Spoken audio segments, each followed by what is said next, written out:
आइए अब हम देखते हैं द्वंद्व समास के कुछ उदाहरणों पर चर्चा करते हैं।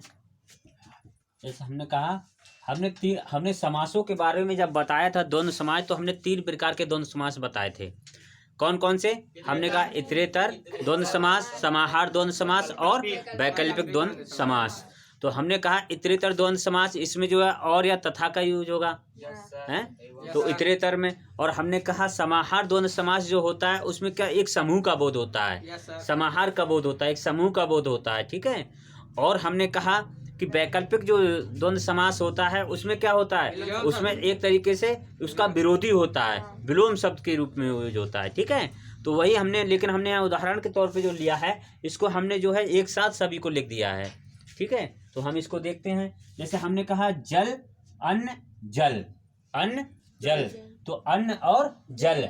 अब देखिए हमने कहा इतरेतर, इतरेतर में हमने बताया और या तथा का यूज होगा, और शब्द लगेगा बीच में विग्रह करने पर या तथा। तो हमने कहा अन्न और जल, तो अन्न और जल ये कौन सा हो गया, इतरेतर द्वंद्व समास। जैसे हमने कहा आचार व्यवहार, आचार व्यवहार, तो आचार और व्यवहार। हमने कहा नीचे ऊपर, तो क्या होगा इसका, नीचे और ऊपर। हमने कहा लोटा डोरी, तो लोटा और डोरी, ठीक। राजा रानी, तो क्या होगा, राजा और रानी। हमने कहा कंद मूल, तो कंद और मूल। बेटा बेटी, तो बेटा और बेटी।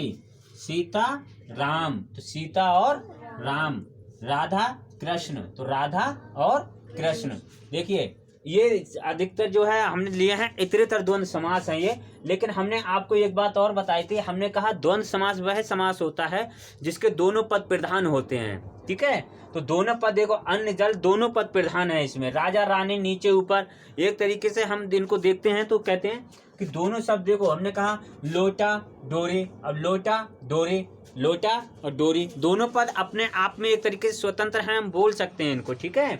और नाउन है ये एक तरीके से अपने आप में, जैसे राजा रानी नाउन है और दोनों पद प्रधान है। किसी और शब्द को जोड़ने की, किसी और शब्द को जोड़ने की जरूरत नहीं है बनाने के लिए इसको, ये अपने आप में स्वतंत्र है, मतलब दोनों पद प्रधान है यहाँ पर, ठीक है। जैसे हमने कहा बेटा बेटी, दोनों पद अपने आप में प्रधान है, ठीक है। अब देखिए हमने कहा आगे देखिए बाल बच्चे। अब देखिए हाँ यहाँ का विग्रह बढ़ रहा है सारा परिवार, इसका मतलब ये कौन सा आ गया, कौन सा द्वंद्व समास है, समाहार द्वंद्व समास। क्योंकि यहाँ पर आ रहा है बाल बच्चे, कहते हैं ना कि और बाल बच्चे कैसे हैं, या बाल बच्चे सब साथ में हैं, तो मतलब सारा परिवार, बाल बच्चे का मतलब सारा परिवार।